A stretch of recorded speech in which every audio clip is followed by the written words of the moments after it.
Alright guys, na tay bago nga i-rewiring karon no nga kuan, control panel sa motor. Iyahang kuan diri mga pilot light o push button, manual auto, selector switch.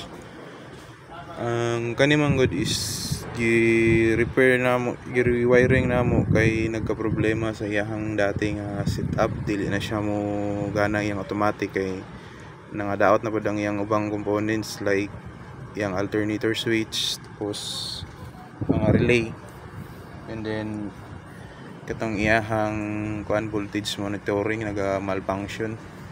So karon kuan na mo siya kanang i-rewiring na mo for direct online na. Mugana gyapon ang iyahang automatic manual by kuan float switch, pero kuan na siya, separate na siya, dili na siya alternate. Pero pwede ra man gihapon na kay automatic ra man gihapon siya nga setup. So ipakita lang ako niya guys ang video pag mahuman na siya.